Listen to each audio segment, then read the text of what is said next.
Prophecies. How do you understand prophecy? How do you interpret prophecies? All these and more. That's going to be the focus of our conversation now and in the next video. Now, if you're finding me for the first time, an introduction is obviously in order. My name is Tola, and I've been a Christian for over 3 decades. And during that period, I've been involved in leading and discipling others. Now, let's go straight into our conversation. I'm sure one of the most controversial things that happens now and again is you hear somebody blab out a prophecy, whether it's a prophecy about you, something personal to you, or whether it's a prophecy about a national event or whatever it is, different prophecies. And everybody always goes gung-ho in terms of, oh, how should this prophecy should be treated? How should it be understood? Now, first and foremost, I think before we go in deeper into the conversation about prophecy, I think it's important that we actually have a common understanding in terms of what prophecy is. Now, if I was going to ask you what is prophecy, I'm sure the general definition you probably would give me is that that's the ability to foretell the future. Well, the problem is that gives a very restrictive understanding in terms of what prophecy is. The simpler definition, which is more all-encompassing about what prophecy is this. Prophecy is simply the ability to speak the mind of God. It's pretty simple as that. Now, when you get that kind of a definition, it gives you a broader understanding in terms of what prophecy is. Because being able to speak the mind of God, you might have to speak the mind of God about the past, the present, or the future. Yes, I know we're mostly familiar about speaking the mind of God about the future. But yes, you actually speak the mind of God about the past. So an example which I can give is in the Bible, when the writer of the book of Chronicles, when he's writing the account of King Saul, everybody is familiar with the story about King Saul, that King Saul was killed by the Philistines. But the writer, using prophetic insight, said that, look, God killed King Saul because of his unfaithfulness. Yeah, that's what the writer with prophetic insight was able to bring. Explain the past that, look, yes, even though the Philistines were the tools that were used for the killing, but it was actually God that killed him because of his unfaithfulness. That is someone using prophetic insight to explain the past. Now, let's go into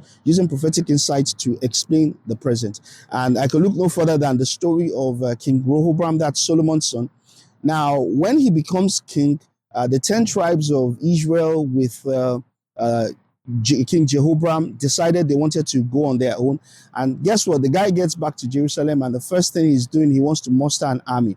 And a prophet comes to him and tells him that, hey, don't do this, because what has happened is from the Lord. That is prophetic insight, giving you clarity in terms of the present events that are happening. And on that basis, he told them, don't go to war, because this is God at work. And of course, we're familiar with the typical one of prophecy used to explain the future. So based on that, I'm sure you get a better understanding of how prophecy is not just about foretelling the future.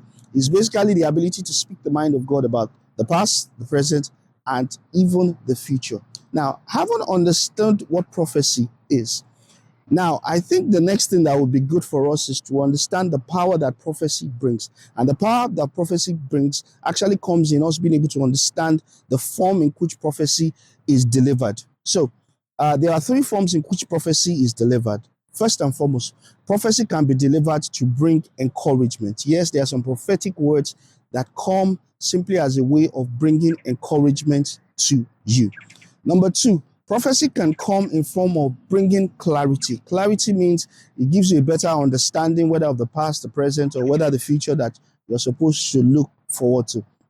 And then, of course, there's the final one. Prophecy can come as a basis of giving direction, and that's where you have directional prophecies. And yeah, that's usually what everybody is sort of looking out for. You want to go and meet somebody and basically give you the direction in terms of how you should go. But you know, the unique thing about prophecy is that it's not impossible that a prophecy that could start out as a prophecy to give encouragement might later evolve into a prophecy that gives clarity. It's all a matter of timing of the prophecy. So let me give an example. There was a time during the time of Prophet Isaiah when the kings of Judah were having problems because of the revolt from the king of Samaria and the king of Syria. And guess what Isaiah says? Look, God is saying that, look, what is Amaliah, what is all of them? And he's basically saying that, look, ask me for a sign. And the king said, look, I'm not going to test the Lord by asking for a sign. He said, God now said, okay, no, I'll give you a sign. A virgin shall conceive. Now, get me right. The virgin shall conceive prophecy in quote, really had nothing, in terms of the fulfillment, it really had nothing to do with what was going to happen at that particular point in time. But what God was using that prophecy was to give encouragement to the people of Judah that, don't worry, I'm going to take care of you. And the way I'm going to take care of you is, look, a virgin is going to conceive. Now that virgin is going to conceive.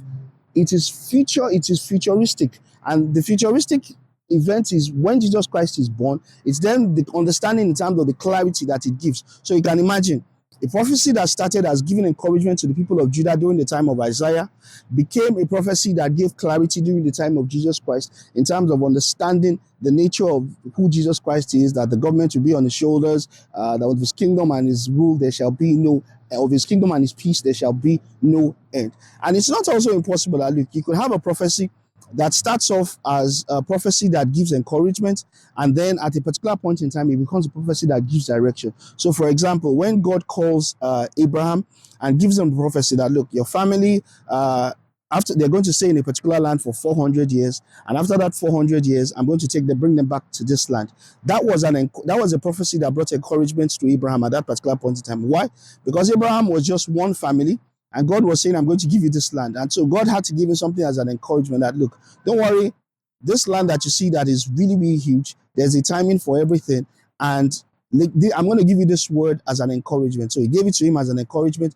And of course, by the time Moses came up into the scene, it moved from being a prophecy that gave encouragement, it now moved to becoming a prophecy that gave direction. And the direction was that, look, they needed to leave Egypt and move to the promised land. That's one of the beauties about prophecy. I'm going to put a pause in terms of our conversation at this particular point in time, because the next conversation, I think it's pretty broad, and I really, really would like us to take a deep dive. That's actually when we go into interpreting prophecies. That's actually when we're going to discussing about how we actually interpret prophecies. I really, really look forward to seeing you on that next video. Thank you very much.